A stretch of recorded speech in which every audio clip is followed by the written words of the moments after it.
Ah, c'est donc vous la fameuse binge audio dont tout le monde parle.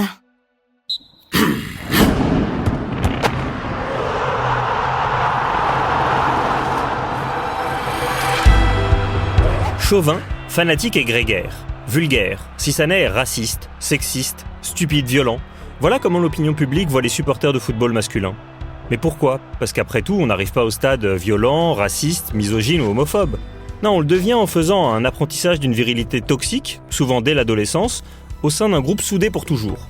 Heureusement, ça ne concerne qu'une petite minorité des personnes qui assistent au match, mais quand même. Ils sont là et ils sont fanatiques.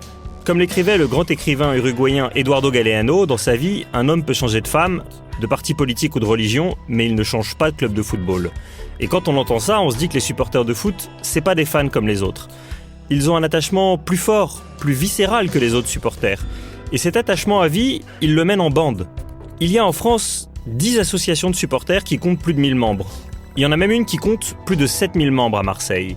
Et ces foules, elles se retrouvent dans le stade de leur équipe. Parfois, elles se déplacent dans d'autres stades pour suivre leur équipe, ou elles vont dans des pubs, dans des fan zones. Et dans tous ces lieux, on retrouve des meutes désinhibées qui s'autorisent des formes de violence, qu'elles soient verbales ou physiques. Je suis Vincent Hédin et vous écoutez Les couilles sur la table, épisode 98.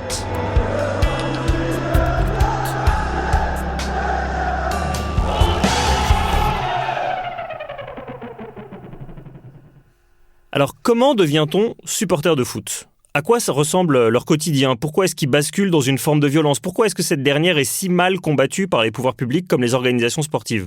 Et ce, particulièrement en France. Et enfin, est-ce qu'on peut réellement croire que dans une société aussi fascinée par le spectacle sportif que la nôtre, tout ce qui se passe dans un stade reste cantonné au stade ? Pour en parler, nous sommes avec Ludovic Lestrelin, qui est maître de conférences en STAPS à l'université de Caen et auteur de Sociologie des supporters, qui a paru à la Découverte en 2022. Et pour commencer, je lui ai demandé de revenir sur la partie historique de son livre, dans laquelle il montre que chez les premiers supporters de football, l'exubérance, c'était la marge et la respectabilité en tribune, la norme. En gros, grosso modo, des années 1920, où véritablement s'implante le spectacle du football dans les habitudes des gens, dans les villes aussi. Jusque à peu près les années 60, ce qui va être très valorisé, c'est on pourrait dire la norme du spectateur, c'est-à-dire il y a bien des supporters déjà à l'époque, mais ce qui va être valorisé, c'est la retenue, le calme. On va plutôt mettre à distance effectivement l'exubérance.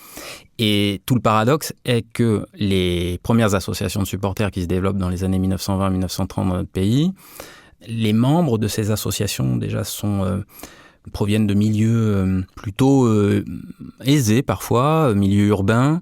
Être membre d'une association de supporters à cette époque, c'est un peu un signe de modernité, parce que le football est un sport anglais.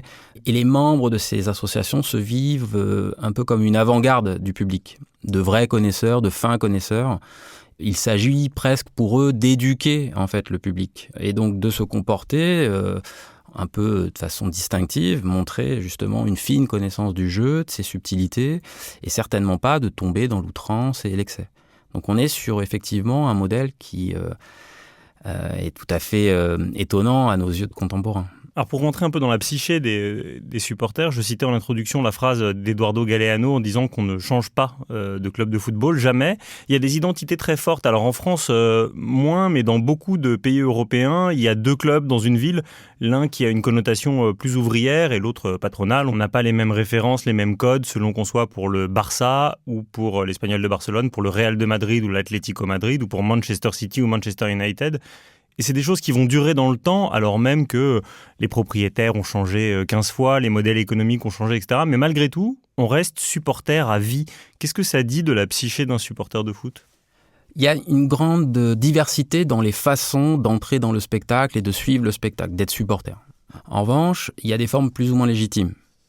Et parmi les normes qui un petit peu régissent cet univers, la norme de la fidélité et de la loyauté totale, finalement, au choix initial, donc au club que l'on commence à suivre, est vraiment une norme très puissante dont les gens se rendent assez vite compte à partir du moment où justement ils rentrent dans l'univers du supporterisme et du football.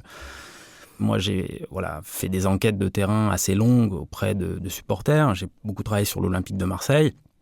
je peux vous attester que, en fait, il y a des trajectoires qui ne répondent pas véritablement à ce canon-là, avec des gens qui ont pu commencer à soutenir une équipe et puis qui changent d'équipe au fil du temps.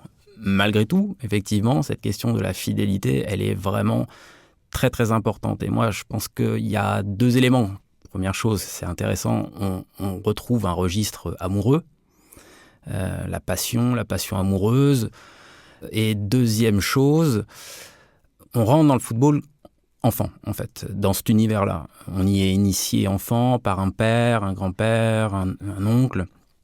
On va se rendre au stade, on va suivre les matchs à la télévision. Et je crois que du coup, ça touche à travers finalement la fidélité proclamée au club. C'est aussi une fidélité à l'enfant qu'on était.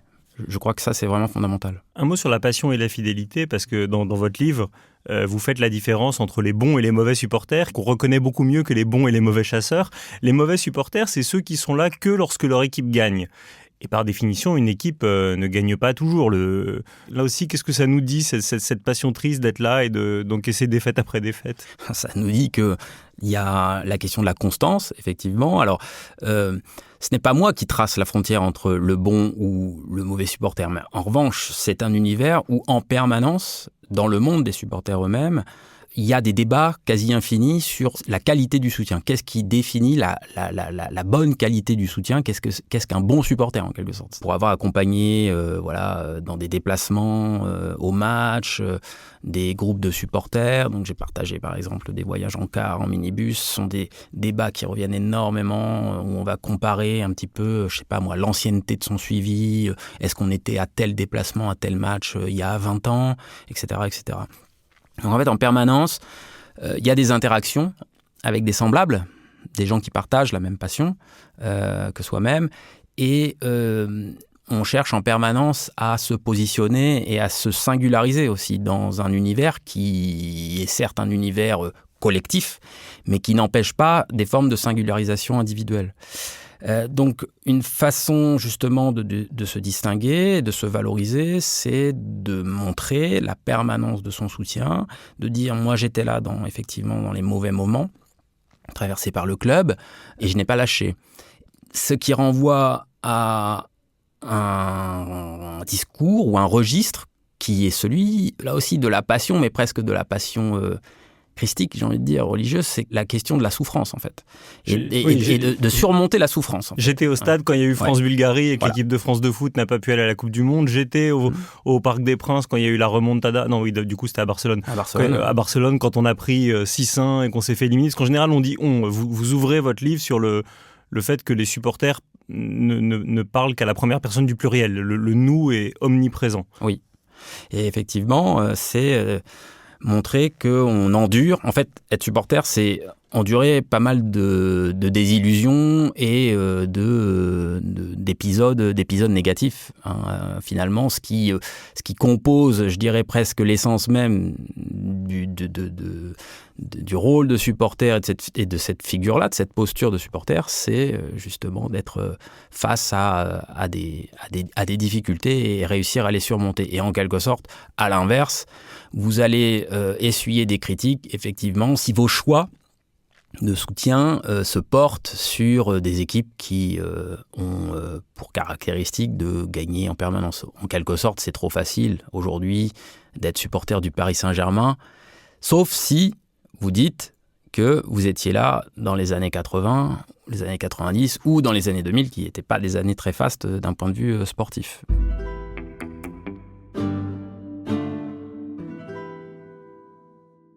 Alors maintenant qu'on comprend mieux la psyché des supporters, je vous propose de rentrer au stade et de voir un peu qui ils sont, puisque quand vous avez commencé en parlant de la diversité des supporters, vous aviez dit que c'était plutôt les composantes aisées de la société, une forme d'avant-garde. Aujourd'hui, c'est très divers, hein, puisqu'il y a différents endroits dans le stade. Donc pour les auditeurs qui ne se sont jamais rendus au stade, il y a les places au milieu du stade qui coûtent très cher, la tribune dite présidentielle, et puis après les virages où il y a plus d'ambiance et où les places sont beaucoup moins chères. Est-ce que schématiquement on peut dire que les classes bourgeoises se retrouvent au centre et que dans les virages c'est les milieux plus populaires? Jusque-là ça va? C'est en partie vrai ce que vous dites, mais ça dépend aussi de la façon dont vous voulez vivre le spectacle. Est-ce que vous avez envie de le vivre dans un rapport un peu plus contemplatif, presque un peu à la manière d'un esthète, où vous avez une vision sur le côté, vous voyez en quelque sorte le ballet des joueurs, vous avez une vision un peu plus tactique, vous embrassez la totalité du stade, et puis derrière vous peut-être il y a aussi les loges où vous avez l'occasion de discuter, pourquoi pas de faire affaire, de rencontrer un tel ou un tel et de soigner votre réseau personnel. Mais en même temps, il y a aussi des gens appartenant à des milieux sociaux très diversifiés qui ont envie de vivre le match dans les virages, là où se placent les groupes organisés de supporters qui ont pour fonction et objectif d'animer, de chanter, etc., etc. Dans les tribunes à Marseille, par exemple, les 2 virages sont occupés par des gens qui viennent d'horizons sociaux très diversifiés. Plutôt jeunes, en tout cas c'était très vrai dans les années 90, 2000, où les virages étaient plutôt occupés par la jeunesse, on va dire. Je dirais qu'avec le fait que les groupes ultras qui animent les tribunes ont maintenant 30 ans, 40 ans d'existence en France, il y a aussi d'anciens jeunes qui ont vieilli avec le groupe et qui demeurent fidèles en quelque sorte et qui restent présents dans les virages. Donc vous allez trouver des gens de 45 ans, 50 ans, 60 ans, mais qui ont vécu les années 90 et par exemple les débuts du groupe ultra qui occupe cette partie du stade. Alors, qui est-ce qui se rend au stade ? Je dois faire une confidence à nos auditeuristes. J'ai moi-même été abonné plusieurs années à un club de football, mais c'était à une époque où les droits télévisés ne donnaient qu'un match par semaine. Et donc, si on n'allait pas au stade, on voyait un spectacle qui n'existait nulle part ailleurs. Et les places étaient à des prix assez raisonnables. Aujourd'hui, ça n'est plus du tout un spectacle populaire. Les places sont très cher, il n'y a plus de place du tout populaire à 10 € comme il y avait il y a quelques années, c'est-à-dire que le ticket d'entrée a quand même singulièrement augmenté, alors même que dans le même temps, aujourd'hui le moindre match même de Ligue 2, voire de National, on peut le trouver sur un stream très très facilement, pour infiniment moins cher, chez soi avec ses copains. Donc pourquoi est-ce qu'on continue d'aller au stade ? Qui sont ceux qui y vont ? Quelle est leur motivation ? On peut commencer par le commencement, il y a 90% d'hommes dans le stade. Alors, selon les chiffres avancés par la Ligue de football professionnel qui date d'il y a quelques années, on est quand même sur une féminisation qui s'accroît parce qu'on était sur 10% encore il y a une quinzaine d'années. On est plutôt entre 15 et 20%. La Ligue de football professionnel établit une moyenne à 17% en Ligue 1, donc l'élite du football français. Et vous allez trouver certains stades qui sont plus féminisés. L'exemple que l'on peut prendre, c'est celui du Racing Club de Strasbourg, dont les dirigeants avancent un taux de 26% de spectatrices. Donc, ce qui en fait le stade le plus féminisé de France, c'est lié aussi à un certain volontarisme des dirigeants strasbourgeois, sachant que le football est historiquement un fief de la masculinité. Pourquoi aller au stade aujourd'hui, alors qu'effectivement vous pouvez voir n'importe quelle rencontre, comme vous disiez, à la télévision ?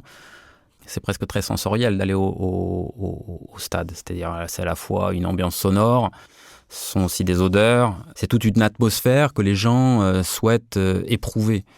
Les gens qui vont au stade, ils vont très, très, très majoritairement à plusieurs. Voilà, l'expérience collective, elle commence même avant l'entrée au stade parce que les gens se donnent rendez-vous à l'extérieur de la tribune, dans un café, sur une place publique, passent du temps avec des proches, ça peut être des amis, ça peut être en famille, ça peut être entre collègues de travail, et rentrent au stade ensemble. Donc c'est vraiment quelque chose qui est de l'ordre de l'expérience collective que l'on veut éprouver, et l'une des grandes caractéristiques du public du football, c'est que les gens qui fréquentent le stade, majoritairement, le font déjà depuis longtemps. C'est un public d'habitués. L'une des rares enquêtes quantitatives qui a été menée en France, elle a été faite à Lille par le collègue et sociologue Manuel Chautet, début des années 2010, au moment où le club lillois change de stade pour investir une nouvelle enceinte modernisée, plus grande, pour asseoir les objectifs sportifs et économiques du club. Et donc, il y a une enquête quantitative qui est menée et qui montre bien que près de 2/3 du public lillois est composé de gens qui ont 10 ans, voire plus, d'habitude de fréquentation du stade. Donc ça, c'est quand même un résultat très important, parce que ça veut dire que du coup aussi, les nouveaux venus, parce qu'il y a évidemment des générations de personnes qui viennent et qui découvrent, mais les nouveaux venus vont se conformer aussi aux habitudes, aux usages en cours, puisque c'est des gens qui vont pouvoir les initier sur ce qui se fait pas au stade, etc., etc. Alors je vous propose de zoomer à l'intérieur du stade sur ces fameux virages où il y a les groupes ultras qui sont donc ceux qui mettent le plus l'ambiance, c'est ceux qui vont chanter le plus fort. Je vous demanderai de commenter tout à l'heure un ou deux chants. C'est eux qui font des tifos, donc ces animations parfois pyrotechniques, parfois avec des carrés de couleurs, donc ça fait des choses très impressionnantes. Est-ce que là, la proportion de 90% d'hommes, elle se retrouve, ou est-ce que c'est encore plus exacerbé? Donc qui sont les personnes qui vont chez les ultras? Alors là aussi, avant de parler de la proportion d'hommes et de femmes d'un point de vue des catégories socio-professionnelles, c'est très diversifié. On va dire c'est plutôt des jeunes, massivement. Traditionnellement, on disait, sortie de l'adolescence jusque jeune adulte, c'est vraiment le noyau fort, le gros des troupes en quelque sorte. Puis après, il peut y avoir des cadres qui dirigent ces groupes-là, qui sont un peu plus âgés parfois. Après, selon les groupes, il y a une présence féminine plus ou moins importante, jusqu'à un 5e pour des groupes qui ont le taux de présence féminine le plus important. C'est malgré tout des groupes qui se caractérisent par plusieurs choses. D'abord, leur volonté de s'organiser pour créer des spectacles en tribune, effectivement chanter. Il y a une forme de rivalité et de compétition qui s'instaure avec les groupes adverses pour notamment avoir la suprématie vocale dans le stade. Oui, c'est-à-dire encore une fois, pour celles et ceux qui ne se sont jamais rendus dans un stade, le stade d'une équipe accueille l'équipe de l'autre et réserve une part très minoritaire de place aux supporters adverses. Et donc en général, c'est les supporters qui sont dits à domicile, qui chantent plus fort pour bien montrer leur supériorité, mais les autres, évidemment, ne s'en laissent pas découdre. Absolument. Donc, la volonté d'entrer dans une compétition parallèle à la compétition sportive, compétition entre groupes. Par ailleurs, ces groupes vont valoriser l'autonomie de gestion, l'indépendance vis-à-vis des dirigeants, la capacité à apporter la critique sur des choix sportifs, des choix stratégiques, économiques des dirigeants et éventuellement critiquer les joueurs. Donc, on valorise beaucoup l'autonomie. Et puis, l'acceptation de la violence.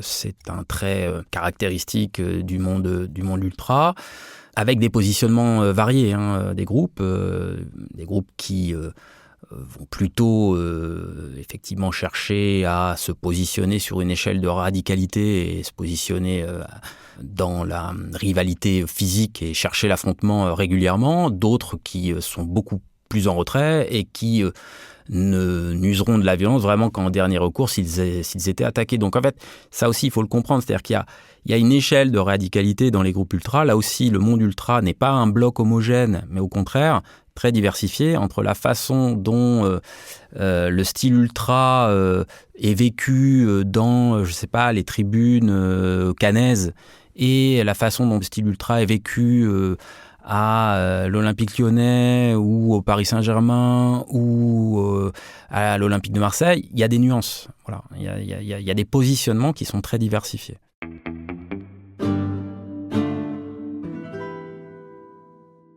Alors je vous propose de retourner dans le stade pour voir la chorégraphie et ce que donnent à voir ces groupes d'ultra, parce que vous l'avez dit, ils chantent très fort, ils mettent leur corps en scène, et c'est les corps masculins principalement qui sont en scène. Il y a une de vos collègues que vous citez dans le livre, Bérengère Guignou, qui est l'autrice d'un article sur être un gars de la bande, et au fond, quelle place est dévolue aux femmes dans ces tribunes d'ultra? C'est vrai que le supporterisme ultra est une performance masculine, parce que ça suppose un fort engagement corporel pendant la rencontre sportive, puisque ce qui va être très valorisé, c'est la capacité finalement à chanter durablement, fort. Il y a toute un ensemble de compétences festives, en quelque sorte, qui sont attendues du bon supporter ultra. Faire son travail d'ultra, c'est être en capacité... Les femmes pourraient le faire. Oui, sauf que ce qui va être valorisé, c'est une qualité de la présence physique. En fait, c'est l'occupation de l'espace. Une portion de tribune, plus ou moins élargie, et la possibilité de marquer cette présence physique-là. Avec cette idée aussi de montrer une forme de puissance collective. Cette question de la puissance collective, et donc l'image de force renvoyée à l'extérieur, elle se manifeste parfois même jusque dans le nom des groupes, puisque j'ai pas mal enquêté ces dernières années sur un groupe qui s'appelle les Marseille Trop Puissants, à Marseille, comme son nom l'indique, constitué en 1994. Et vous voyez même que dans le nom revendiqué par le groupe, il y a cette idée de puissance collective. Donc, c'est une performance fondamentalement masculine, organisée avec des chefs d'orchestre, en quelque sorte, qui prennent le nom de capo tifoso. Capo tifoso, c'est le chef supporter. Donc le capo, CAPO, Oui. il est là justement pour orchestrer les chants et le spectacle en tribune. Il est dos à la pelouse. Et qu'est-ce qui va faire le prestige d'un capo ? C'est justement son fort engagement corporel, sa capacité à générer chez ses troupes en fait une forme d'hystérie collective, comme parfois le terme est employé dans les troupes ultra. Donc entraîner avec lui en fait toute une tribune. Et à côté de ça, il y a l'acceptation du risque aussi, une forme de bravoure. L'acceptation du risque, c'est tout simplement, c'est pas forcément le combat physique face aux adversaires, c'est aussi la capacité à monter sur un grillage haut et à prendre un risque parce qu'on est en hauteur, on est dos à la pelouse et on n'a pas peur d'être à 3 mètres de haut. Donc, il y a des qualités qui sont fondamentalement, je dirais, masculines, qui sont attendues du bon ultra. Alors, pour revenir à votre question initiale, où sont les femmes dans tout ça ? Vous parliez du travail de Bérengère Ginoux, qui est un beau travail ethnographique mené à Saint-Étienne pendant plusieurs années. Donc, elle a partagé la vie et les réseaux d'interconnaissance dans les milieux supporters au long cours. Et elle montre bien dans ses travaux comment vont pouvoir s'intégrer des filles dans ces groupes fondamentalement masculins.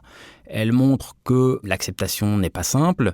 Les jeunes femmes qui rejoignent ces groupes peuvent subir des vexations ou des remarques à leur entrée. Elle se pose la question, donc elle pose la question dans ses travaux de comment durer, comment rester durablement membre de ce type de collectif. Elle dit finalement les supportrices ultra sont des combinardes parce elles ont dans leur jeu trois cartes en quelque sorte, 3 stratégies. La première, c'est jouer la carte de l'authenticité ultra, donc gommer les signes de la féminité en quelque sorte, sans durcir. Ne pas se plaindre, par exemple, pendant un match, ni du froid, ni, de la fatigue. Être capable de répliquer verbalement, donc s'imposer de façon rhétorique dans les échanges qui peuvent se dérouler dans le groupe. Se masculiniser en quelque sorte par l'apparence. Ça, c'est une première stratégie possible. La deuxième, c'est ce qu'elle appelle l'acceptation du rôle stéréotypé, donc en quelque sorte, accepter de gérer un certain nombre de tâches qui ne sont pas parmi les plus prestigieuses et plutôt invisibles, tâches de secrétariat, tâches de gérer le local associatif, faire des courses, tenir les comptes, etc. Et puis, troisième stratégie, qui est la stratégie qu'elle appelle de l'entre-soi féminin, de recréer finalement des petits espaces non mixtes où les filles se retrouvent entre elles, soit au stade, mais ça peut être aussi hors de la vie au stade, dans la semaine, avoir des soirées exclusivement entre filles. Donc 3 stratégies, 3 cartes en quelque sorte dans leur jeu. Après, attention, Il y a aussi dans le supporterisme ultra des femmes qui ont pu être amenées à occuper des rôles éminents dans les groupes. Là encore, je suis désolé de revenir à l'Olympique de Marseille, mais ça a été un terrain que j'ai beaucoup labouré et investi. À l'Olympique de Marseille, il y a un groupe qui s'appelle les Ultras Marseille, fondé en 1984. Le groupe a eu une cadre dirigeante vraiment très très importante qui s'appelait Christine Valette. Elle est malheureusement décédée il y a quelques années de cela, mais c'était une figure au stade et elle avait des responsabilités très importantes dans le groupe. Je pense à ce que vous disiez sur les femmes et le courage physique. Parmi les manifestations exacerbées de ce qu'est un bon capot tifoso, il y a aussi le fait d'être capable de chanter torse nu, y compris quand il fait -5. C'est le genre de démonstration de puissance qu'on aime bien. Oui, alors ça, ce sont des pratiques que l'on a pu voir se développer dans les stades français à partir de la fin des années 80, début des années 90. Un supporter ultra marseillais s'est fait connaître pour ce signe distinctif d'être présent au stade, quelle que soit la température, quel que soit le mois de l'année. C'est quelqu'un qui s'appelait Patrice de Peretti, son surnom c'est 2P. Il est décédé à l'âge de 28 ans en juillet 2000. Il est aujourd'hui rentré dans la légende du supporterisme à Marseille. Depuis 2002 d'ailleurs, le virage nord a été rebaptisé à son nom, virage Patrice de Peretti. Il fait l'objet de commémorations régulières à Marseille tous les ans notamment, et les dernières grandes commémorations, c'était il y a quelques temps de cela pour fêter les 20 ans de sa disparition. Et voilà un exemple effectivement de puissance collective. Et on retrouve bien ce double registre propre au monde ultra, à la fois le registre festif, être engagé, être capable avec beaucoup d'enthousiasme et d'énergie, d'animer la tribune, de chanter longtemps, d'être inventif, créatif, etc., etc. Et le versant combatif, être torse nu pour montrer aussi, donc par définition, son torse, et comme signe évidemment de virilité, sachant que par exemple à Marseille, l'adoption par Patrice de Peretti de ce signe distinctif torse nu, elle vient d'un match européen joué par l'Olympique de Marseille contre l'AEK Athènes en 1989, où vous avez les jeunes ultras marseillais qui sont encore des adolescents ou des vraiment tout jeunes adultes, sont très impressionnés par la démonstration de puissance collective des ultras grecs qui viennent à Marseille. Ils sont quelques centaines, tous torse nus dans la tribune, et ils impressionnent en fait ces jeunes Marseillais, et où on voit bien combien en fait dans le supporterisme ultra, il y a aussi des figures d'identification masculine plus âgées qui vont fortement impressionner des plus jeunes. Le supporterisme, c'est aussi une instance de socialisation masculine. Pour finir sur la sociologie, avant d'évoquer un peu ce qui se dit dans les stades, il y a beaucoup de débats autour de la blanchité, notamment la blanchité de l'équipe de France. On dit qu'il y a de plus en plus de joueurs qui sont non blancs. On va voir tout à l'heure effectivement comment il y a des récupérations politiques avec certains groupes ultra qui sont clairement à l'ultra-droite. Je pense notamment aux supporters lyonnais.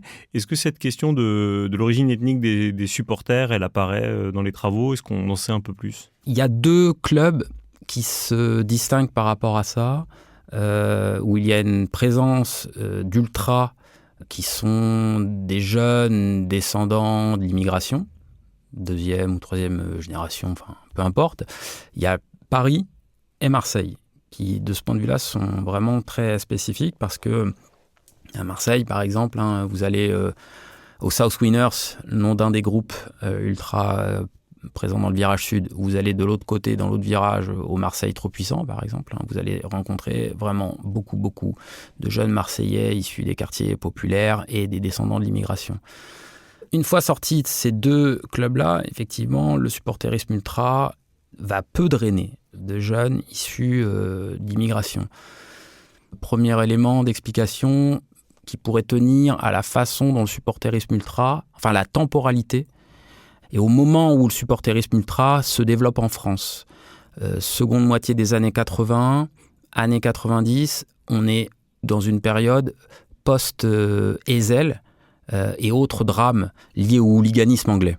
Les auditeurs de ce podcast connaissent pas tous le drame du Heysel. Est-ce que vous pouvez revenir sur ce qui s'est passé dans ce stade avec des dizaines de morts? Donc le Heysel, le nom du stade de Bruxelles qui accueille la finale de la Ligue des Champions donc en 1985, mai 1985, entre la Juventus Turin, club italien, et Liverpool FC, club anglais, et qui se solde par la mort de 39 personnes étouffées, piétinées, suite à un mouvement de foule créé par les hooligans anglais.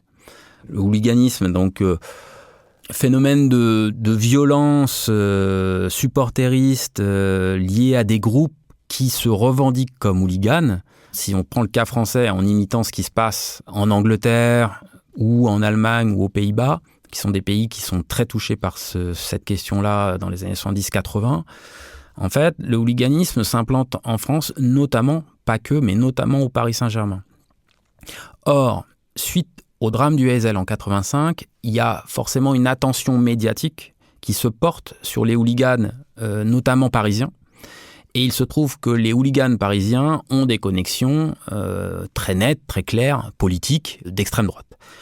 Et dans la mesure où cette médiatisation du hooliganisme parisien dans les années 80 est finalement assez parallèle à l'implantation du supporterisme ultra, il y a pu y avoir une forme de confusion entre ultra et hooliganisme. Donc ça, c'est un premier élément d'explication, d'associer le supporterisme ultra peut-être à des phénomènes de politisation, et notamment de la politisation à l'extrême droite. Ça, c'est un premier élément. Deuxième élément qui me semble plus fondamental, c'est la question de l'appartenance locale ou régionale. Le supporterisme ultra repose finalement sur une forme de proclamation de la fierté locale. On va se déclarer fier d'être Marseillais, fier d'être Auxerrois, fier d'être Lensois, etc., etc. Il faudrait aller voir du côté de la socialisation urbaine et de la socialisation, urbaine des jeunes issus de l'immigration. Je ne suis pas sûr que pour des jeunes qui vivent au quotidien des formes de discrimination, ce soit facilement évident d'aller au stade, proclamer sa fierté d'être, Auxerrois ou... Bon. Troisième élément, ça tient peut-être aussi là, parce qu'en fait, les groupes de supporters, dans leur naissance et dans leur développement, c'est très lié en fait au réseau d'interconnaissance en fait des fondateurs. Et donc là, il faudrait aussi voir comment se font les recrutements, par quel réseau. Je pense que là, il y a aussi un élément d'explication peut-être par rapport à ça.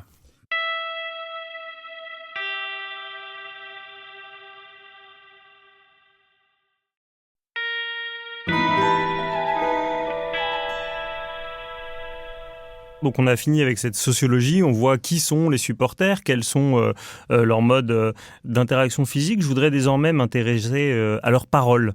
C'est une parole là aussi souvent extrême. Il y avait une affaire qui avait beaucoup défrayé la chronique et sur laquelle vous revenez, qui était une banderole déroulée par des supporters du Paris Saint-Germain qui disait « Chômeurs, pédophiles, consanguins, bienvenue chez les ch'tis » lors de la venue des joueurs du Racing Club de Lens. Et on en a déduit que la parole des supporters était très forte. Vous êtes intéressé beaucoup aux supporters marseillais, donc je préviens les auditoristes du podcast, les paroles qui suivent ne sont pas de moi, je n'en assume pas la responsabilité, c'est un chant qu'on entend en tribune, chanté donc par des milliers de personnes. Dites-nous un peu ce que ça nous dit de ce qui se passe dans le stade quand on nous chante, je ne vais pas chanter, nous sommes les Marseillais, vous êtes des enculés. Nous n'aurons pas de pitié car nous allons vous tuer. Lorsque l'OM marquera, notre stade explosera, du virage va s'élever, la chanson des Marseillais. Alors, on retrouve dans cette chanson quelques éléments forts et typiques de grands registres symboliques assez classiques des stades de football. Donc là, il y a plein d'exemples où il y a justement cette question de la mise à mort symbolique de l'adversaire. On retrouve un peu l'idée aussi de conquête. On n'est finalement pas très loin du registre guerrier, parce que finalement, le match de football, c'est aussi une forme de parodie rituelle, une guerre rejouée autrement. Et puis, on retrouve la disqualification sexuelle de l'adversaire, qui, dans l'arsenal, on va dire, des injures proclamé au stade, la disqualification sexuelle, c'est vraiment l'élément le plus utilisé, en fait. Ce que vous appelez disqualification sexuelle, c'est de l'homophobie, en fait. Là, effectivement, une façon de se définir homme, c'est de renvoyer l'adversaire à son homosexualité supposée, ou du moins d'être pénétré. La question de la rhétorique des supporters, c'est une question importante, intéressante. Il y a à la fois le verbe, il peut y avoir aussi les gestes. Globalement, en fait, il y a une valorisation de l'excès de l'outrance. Ça, c'est évident. Et derrière, deux éléments. Il y a la logique de l'opposition et de l'affrontement avec l'adversaire. Il y a bien, dans la logique même de la rencontre sportive, une logique du nous contre eux. Et donc, pour marquer l'opposition à l'adversaire, on va essayer d'identifier le stigmate le plus évident éventuellement ou le plus simple, et on va accentuer ce stigmate-là. Et se combine à ce premier point-là un second. Dans le stade, en fait, il y a une libération des émotions. Mais libération, logiquement, contrôlée des émotions. C'est-à-dire jusqu'à un certain point, on peut se livrer à des comportements qui, dans d'autres espaces, ne seraient pas tolérés. Donc, en ce sens-là, le stade, c'est à la fois un espace et le match un moment très particulier où on va se livrer à des paroles ou à des comportements que l'on n'oserait pas évidemment tenir hors de cet espace-là. Avec un point intéressant, on y reviendra à la fin de l'épisode à propos de l'influence sur le politique, mais c'est que dans le stade, la marge influence la norme. Deuxième expérience personnelle vécue, quand j'allais au stade, quand le gardien de l'équipe adverse dégageait pour renvoyer son but, les supporters ultras chantaient « Ois, enculé ». Donc encore une fois, une insulte homophobe, etc. Et c'était chanté par quelques centaines de personnes, mais repris en chœur par des dizaines de milliers de personnes. Quasiment tout le stade le chantait, et c'est là où on voit bien qu'il y a une éducation à faire. Vous citiez le fait qu'un supporter était un enfant, et moi j'ai commencé à aller au stade à 10 ans, et sans comprendre ce que je disais, je le répétais avant que mon papa me mette la main dessus et me dit « ça c'est pas nous, nous on dit pas ça, ça ne se dit pas ». Mais vous revenez dans votre livre « Sociologie des supporters » sur les travaux de Gustave Le Bon, sur la psychologie des foules, et sur le fait que, en fait, tout un stade peut rapidement se retrouver à chavirer et à dire des horreurs. Sur la question du stigmate sexuel, si on revient là-dessus, on est sur un sport, le football, qui est un fief historique de la virilité.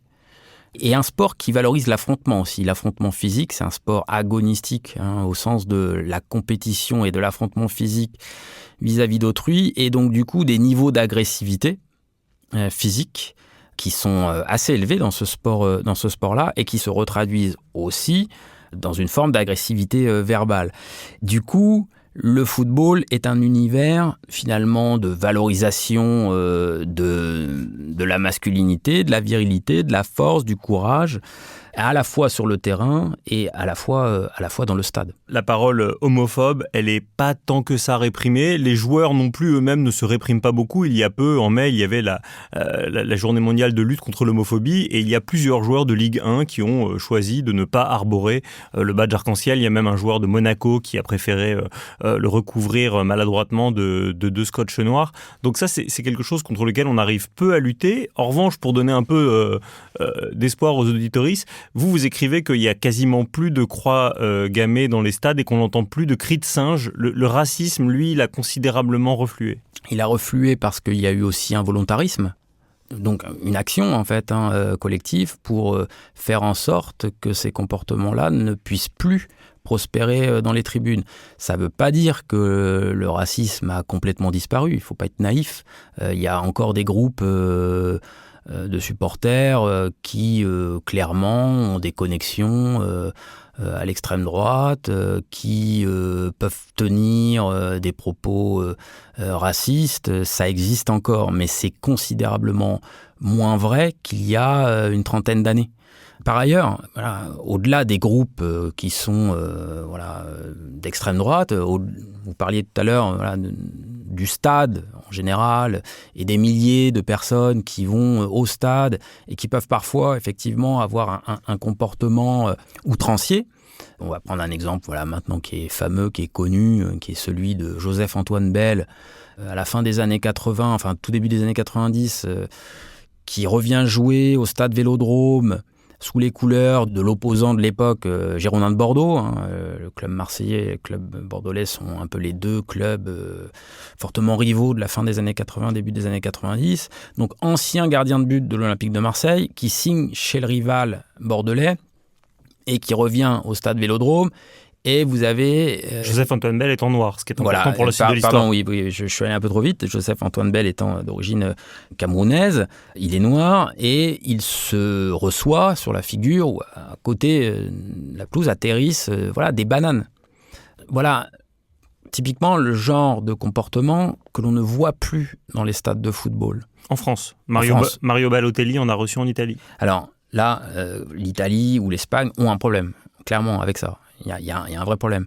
Mais ce que je veux dire, c'est qu'il peut y avoir réforme des comportements. C'est-à-dire qu'il faut aussi miser sur la capacité de réflexivité des gens. C'est-à-dire que à partir du moment où vous engagez un travail profond, justement, sur les questions de racisme, vous pouvez infléchir, en fait, des comportements qui...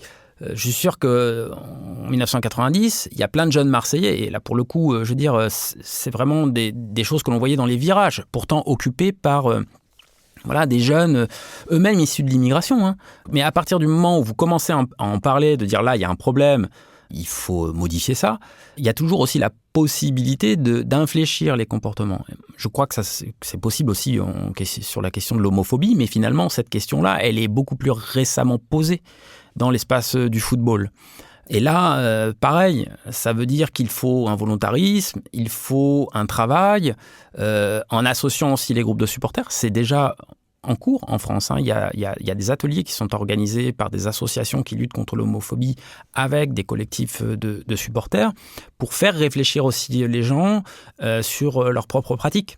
Et par ailleurs, au-delà des supporters eux-mêmes, c'est tout l'univers du football qui doit bien réfléchir aussi à ces questions-là. Vous parliez des joueurs, au sein même des joueurs, chez les dirigeants, chez les entraîneurs. Ce sont des questions qui engagent l'ensemble, j'ai envie de dire, du sport ici concerné, qu'est le football. Oui, c'est vrai que la liste serait très longue des responsables, que ce soit des joueurs ou des responsables de fédérations qui ont eu des propos ou des comportements inacceptables. Bon, le pire d'entre tous, on en avait déjà parlé dans un autre épisode, c'est Benjamin Mendy qui a été poursuivi par une douzaine de femmes pour viol et qui, à mon grand étonnement, en est ressorti acquitté, mais dans des circonstances très troubles. Il y a eu la même chose avec Wissam Ben Yedder, qui est l'attaquant de l'AS Monaco, qui est poursuivi pour viol. On pense aussi évidemment à Noël Le Graët, qui était l'ancien président de la Ligue de foot professionnelle, qui est poursuivi par des enquêtes pour harcèlement moral, mais aussi sexiste. Et le même Noël Le Graët de s'énerver contre les ministres des Sports, en l'occurrence une femme, Roxana Maracineanu, qui voulait réprimer l'homophobie dans les stades. Et il a dit qu'en gros, elle venait gâcher la fête et elle ne comprenait pas cette ambiance de franche camaraderie qu'il y a dans les stades. Oui, donc comme tout problème, en fait, ça nécessite un travail, et un travail au long cours. Vous parliez tout à l'heure d'éducation, je crois que vous avez utilisé le terme d'éducation. Parce que vous en parlez dans votre livre, vous dites qu'il y a une éducation au supporterisme à faire, on peut le faire. On peut le faire, mais il faut y mettre des moyens, en fait, et une volonté. Il y a des dispositifs qui ont existé en France, moins qu'à l'étranger, où...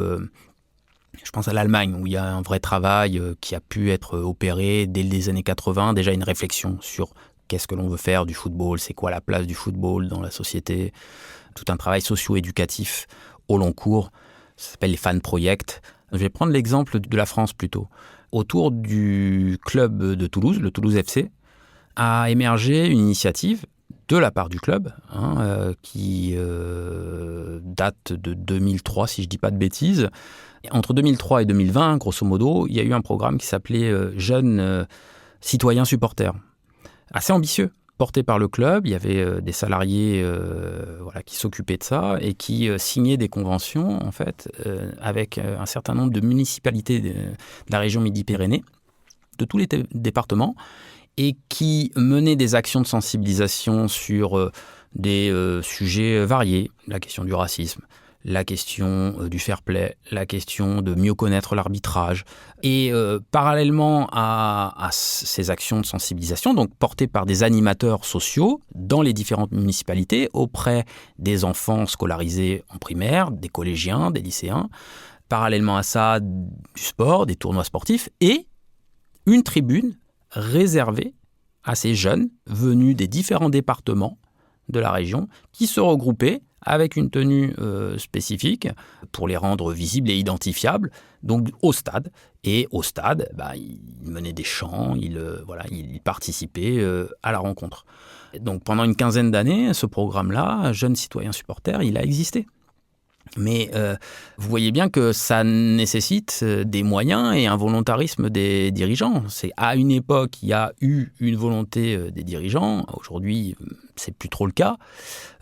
Aujourd'hui, les clubs ont des fondations. Ils ont bien compris qu'il fallait aussi montrer une certaine insertion dans le tissu local, dans la vie sociale, dans la communauté, comme on dit en Angleterre.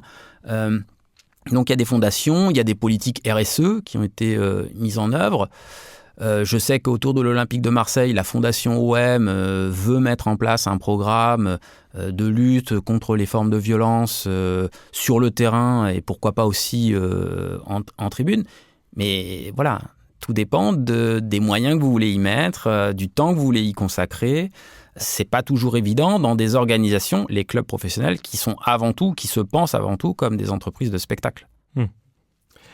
Peut-être pour expliquer ce qui explique une certaine atonie ou en tout cas euphémisation de ces phénomènes, on a beaucoup parlé des acteurs en interne avec les joueurs ou les fédérations, mais il y a aussi le rôle des médias. Quand on tape violence, supporters, etc., et qu'on tombe sur des titres de PQR, donc de presse quotidienne régionale, il y a souvent des mouvements d'euphémisation parce que ce sont des titres qui, évidemment, sont toujours derrière le club, sont en fort soutien. Je voudrais juste qu'on écoute une autre séquence où on va entendre des supporters chanter, et cette séquence ayant été elle-même extrêmement euphémisée. On en reparle juste après.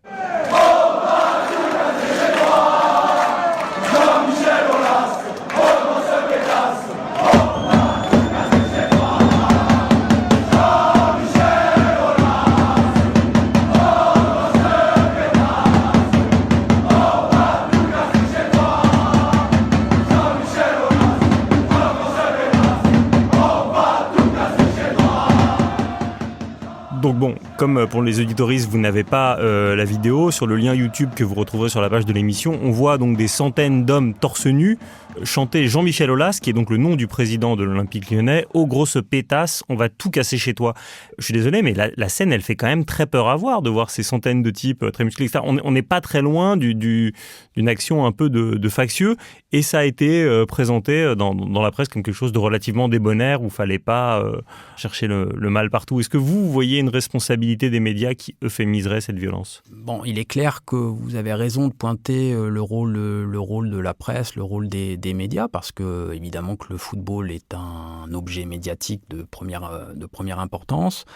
Le phénomène supporter est aussi un objet médiatique. Alors, il y a quand même un traitement de la violence ou des excès du supporterisme.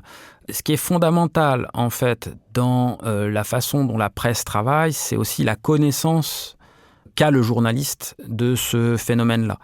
De ce point de vue-là, en France, il y a quand même globalement eu des progrès parce que par rapport à un certain traitement d'il y a 30 ou 40 ans, on a aujourd'hui en France des journalistes qui sont acculturés, qui connaissent bien aussi cet univers-là, ce qui évite d'écrire ou de raconter n'importe quoi.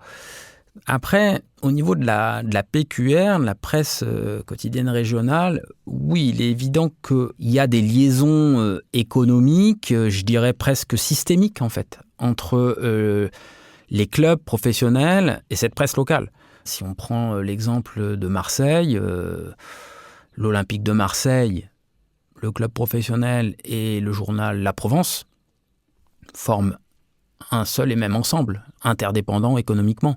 Il est évident que pour la Provence, le journal de la Provence, l'Olympique de Marseille est un élément fondamental dans leur ligne éditoriale et ils ne s'en cachent pas. Enfin, je veux dire, à la fois dans le journal qu'ont en main les Marseillais au quotidien et aussi sur le site internet, c'est un produit d'appel, l'Olympique de Marseille. C'est vrai partout, hein, Sud-Ouest avec Bordeaux, le Bien sûr. Télégramme pour Brest, etc., etc. Donc là, dans le traitement du spectacle du football, en fait, il y a toujours une sorte de ligne de crête qui n'est pas toujours simple entre la valorisation de la ferveur et finalement la limite que l'on pose à cette ferveur-là, jusqu'où cette ferveur peut aller et jusqu'où on tolère les excès générés autour du spectacle.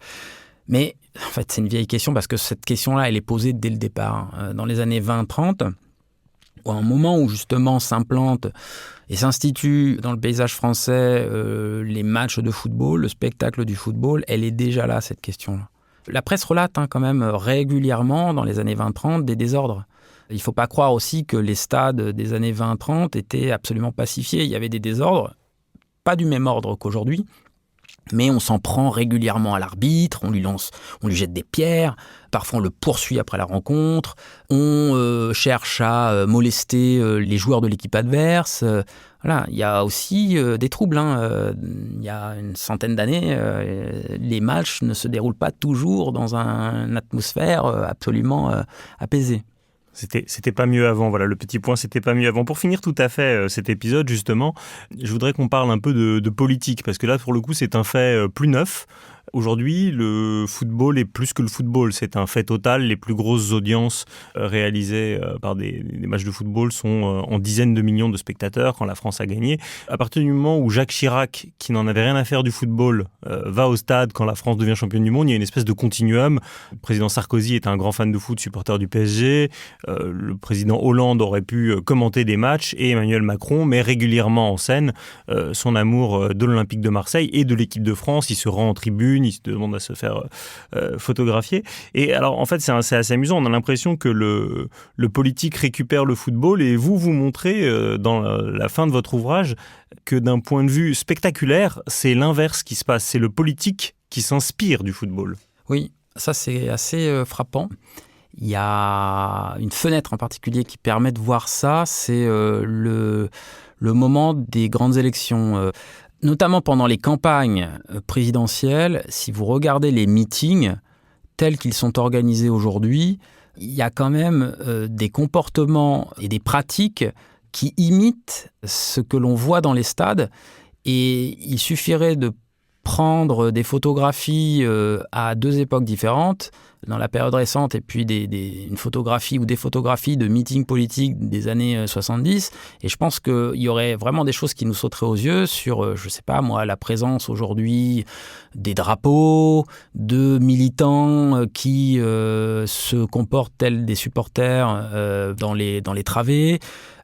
Pendant les dernières présidentielles, il y a eu distribution de tracts au moment des meetings pour que le public, on va dire ça, le public des gens rassemblés puisse entonner les chants en connaissant les paroles. Donc, en fait, c'est très étonnant comment les comportements inventés au stade vont venir infuser et influencer un peu des comportements hors stade, hors contexte sportif. Oui, donc, c'est assez inquiétant parce que dans votre livre, vous ne parlez pas de soutien à Jacinda Ardern, par exemple, la présidente de Nouvelle-Zélande, ou comme ça à des personnages politiques modérés, en tout cas dans l'exercice corporel. Au contraire, vous parlez des supporters de Trump et de Bolsonaro, parce que le livre a paru en 2022, on pourrait rajouter ceux de Javier Milei en Argentine en 2023, donc des comportements effectivement de tout ce qu'on a décrit dans cet épisode, très, très outranciers, très caricaturaux, un peu grégaires. C'est assez inquiétant en fait. Mais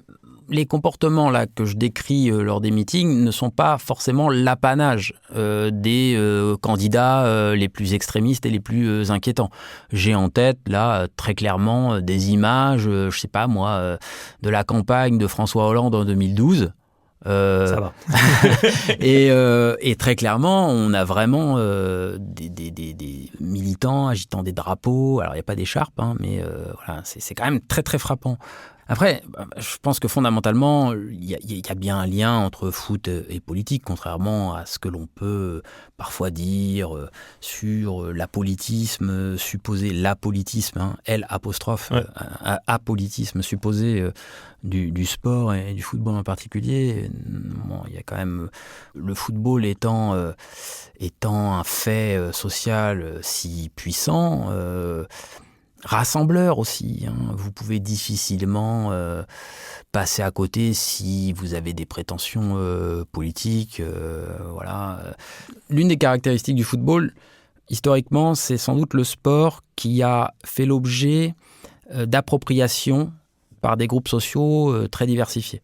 C'est ce qui vraiment le spécifie et ce qui aussi a contribué au fait qu'il a acquis une telle place dans notre société. Donc face à un sport qui occupe une telle place aujourd'hui dans notre époque, les personnalités politiques finalement s'y intéressent et cherchent à s'y associer d'une façon ou d'une autre.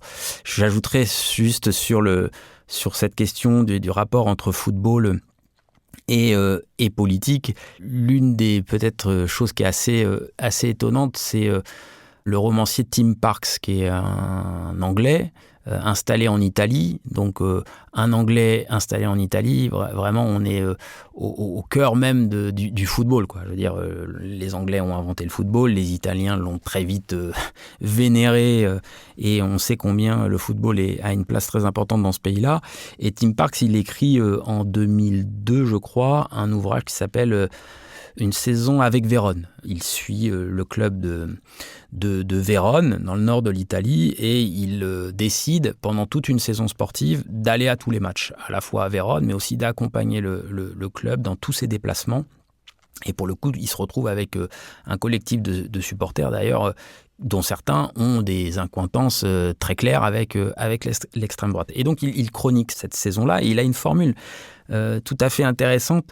En fait, ce qui va différencier le foot et le politique, c'est que le politique est un sujet sérieux et légitime, et le fait que ça soit un sujet sérieux et légitime autorise les comportements les plus outranciers. Finalement, ça ne pose pas tant de problèmes que ça. Évidemment, à l'inverse, le football étant considéré comme un sujet beaucoup plus futile. Et peut-être une question pirouette pour terminer, mais ce qu'on a bien vu avec vous, au fond à travers cette émission, c'est que le football masculin reste une antre importante des phénomènes de domination patriarcale. Est-ce que l'éclosion du football féminin pourrait être ce qui permet de diminuer les écarts entre les sexes, ou est-ce qu'il faut plutôt travailler le football masculin de l'intérieur ? Je dirais qu'il faut faire les deux. Le monde du sport, le football, parmi d'autres, parce que là on parle du football, mais c'est pas vrai que dans le football, globalement c'est un milieu plutôt conservateur.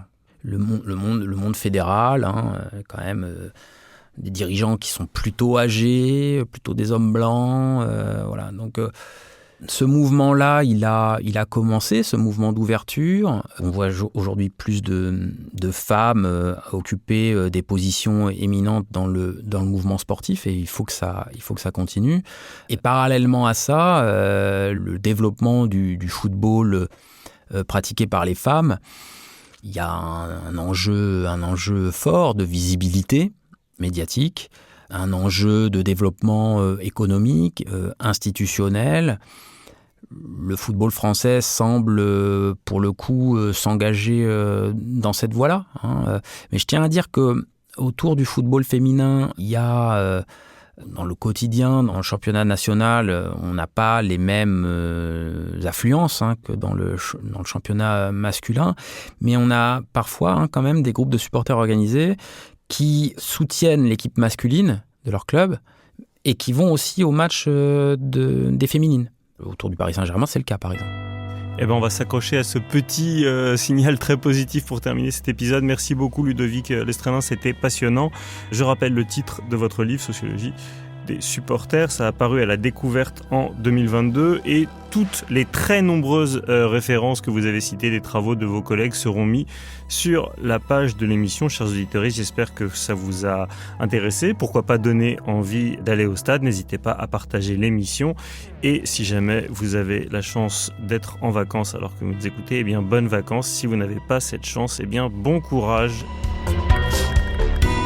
Les couilles sur la table est un podcast de Binge Audio créé par Victoire Tuaillon avec comme équipe pour cet épisode Naomi Titi à la production, Lucille Leboutet à l'édition, Clément Morel à la prise de son et à la réalisation et Jeanne Longhini et Lise Niederkorn à la communication. Merci à tous pour votre écoute et à bientôt.